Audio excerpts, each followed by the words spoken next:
Hello दोस्तों, स्वागत है आपका YouTube channel Tech Fact Academy में। मैं हूं शशिकांत राय। आज के वीडियो में हम बात करेंगे प्रारंभिक शिक्षा के विकास में विभिन्न अभिकरणों की भूमिका के बारे में। यहाँ पर अभिकरण या एजेंसी से तात्पर्य ऐसी संस्थाओं से है जो प्रारंभिक शिक्षा के विकास में योगदान देती हैं। और यहाँ पर जो है हम आपसे पहला भाग लेकर के आए हैं। और इस पहले भाग में हम बात करने जा रहे हैं एनसीईआरटी, एनसीटी और न्यूपा और नीपा के बारे में। तो आइए शुरू करते हैं अपना आज का वीडियो, प्रारंभिक शिक्षा के विकास में विभिन्न अभिकरण की भूमिका।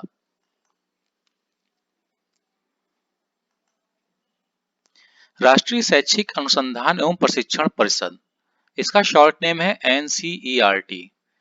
राष्ट्रीय शैक्षिक अनुसंधान और प्रशिक्षण परिषद यानी कि national council of educational research and training, NCERT Bharat सरकार द्वारा स्थापित संस्थान है जो विद्यालयी शिक्षा से जुड़े मामलों पर केंद्रीय सरकार एवं प्रांतीय सरकारों को सलाह देने के उद्देश्य से स्थापित की गई है।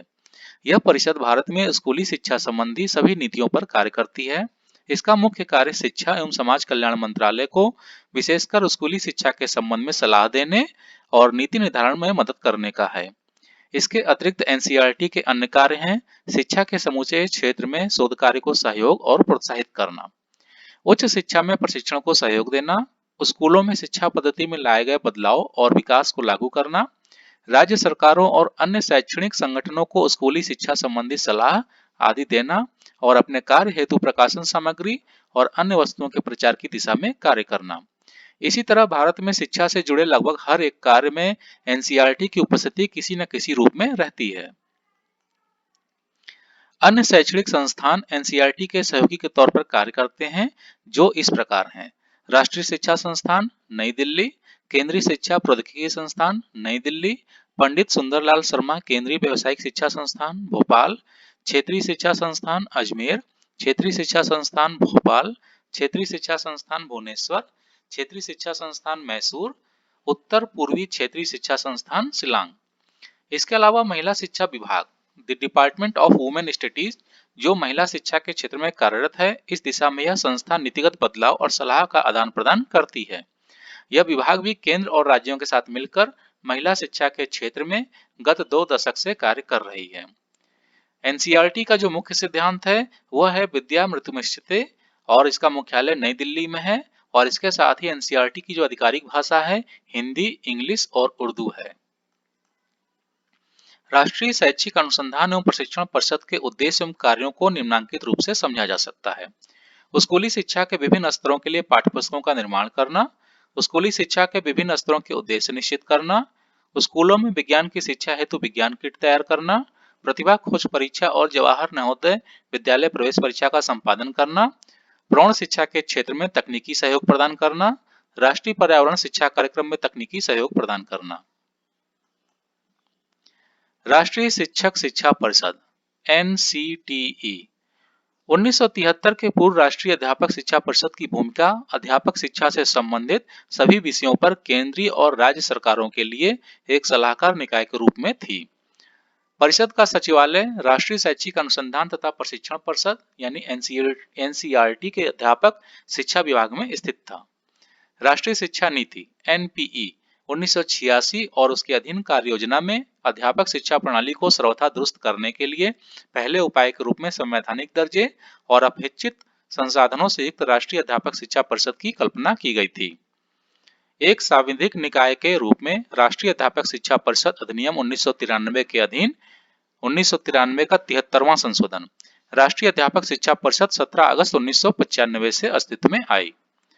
राष्ट्रीय अध्यापक शिक्षा परिषद का मूल उद्देश्य समूचे भारत में अध्यापक शिक्षा प्रणाली का नियोजन और समन्वित कर विकास करना था। अध्यापक शिक्षा प्रणाली में मानदंडों और मानकों का विनियमन तथा उन्हें समुचित रूप से बनाए रखना और तत्संबंधी विषय हैं। इस परिषद का मुख्य कार्यालय दिल्ली में है। 1993 में इस परिषद को संवैधानिक दर्जा दिया गया। राष्ट्रीय शिक्षक शिक्षा परिषद के उद्देश्य एवं कार्य निम्नांकित हैं। इस परिषद का एक उद्देश्य केंद्र एवं प्रांतीय सरकारों और यूजीसी एवं विश्वविद्यालयों को सलाह देना है। सभी प्रकार के शिक्षकों एवं शिक्षा संस्थाओं के लिए मानदंड निर्धारित करना, सभी प्रकार के शिक्षक शिक्षा संस्थाओं के शिक्षकों की न्यूनतम शैक्षिक योग्यता निर्धारित करना और साथ ही उनका वेतनमान निर्धारित करना। सभी स्तर के सेवारत शिक्षकों के लिए पुनर्बोधन कार्यक्रमों का निर्माण करना।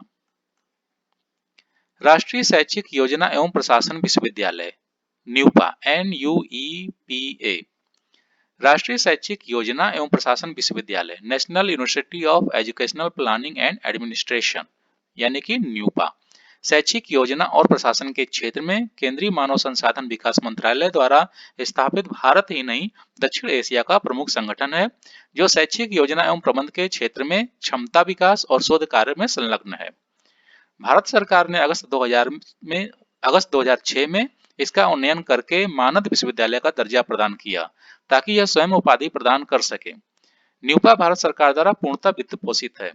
आरंभ में न्यूपा की स्थापना 1962 में एशिया तथा प्रशांत क्षेत्र के शैक्षिक योजनाकारों, प्रशासकों और पर्यवेक्षकों के प्रशिक्षण के लिए एशिया क्षेत्र के यूनेस्को केंद्र के रूप में की गई थी, जिसे 1965 में एशियाई शैक्षिक योजना एवं प्रशासन संस्थान बना दिया गया। इसके 4 वर्ष बाद भारत सरकार ने इसका अधिग्रहण कर लिया और इसका नाम राष्ट्रीय शैक्षिक योजनाकार एवं प्रशासक कॉलेज रख दिया गया। 1979 में पुनः इसका नाम बदलकर राष्ट्रीय शैक्षिक योजना एवं प्रशासन संस्थान न्यूपा कर दिया गया। राष्ट्रीय शैक्षिक योजना एवं प्रशासन विश्वविद्यालय न्यूपा में 10 विभाग हैं। विश्वविद्यालय अपने बहुआयामी गतिविधियों के अलावा शिक्षा नीति, योजना और प्रशासन के क्षेत्र में अंतरशास्त्रीय समाज विज्ञान के परिप्रेक्ष्य में एमफिल, पीएचडी और अंशकालिक पीएचडी पाठ्यक्रम भी संचालित करता है। न्यूपा के शोध कार्यक्रमों में राष्ट्रीय और अंतर्राष्ट्रीय दृष्टिकोण से शिक्षा के सभी स्तरों और प्रकारों को शामिल किया जाता है। राष्ट्रीय शैक्षिक योजना एवं प्रशासन संस्थान नीपा शैक्षिक आयोजन एवं प्रशासन के क्षेत्र में एक शीर्ष संस्था है। यह भारत सरकार द्वारा गठित एक स्वायत्तशासी निकाय है। इसकी स्थापना यूनेस्को के साथ सहयोग से हुई थी। नीपा के उद्देश्य निम्नांकित हैं: शैक्षिक आयोजन इकाई, शैक्षिक प्रशासन इकाई, शैक्षिक वित्तीय इकाई, उच्च शिक्षा इकाई और शैक्षिक नीति इकाई। तो दोस्तों, आपको हमारा आज का वीडियो कैसा लगा कमेंट बॉक्स में अपने सुधार एवं सुझाव देना न भूलें। जो भी व्यूअर नए हैं वो हमारे चैनल को सब्सक्राइब कर सकते हैं। जल्दी हम अपने नए वीडियो के साथ पुनः आपसे मिलेंगे। तब तक के लिए इजाजत दीजिए। धन्यवाद।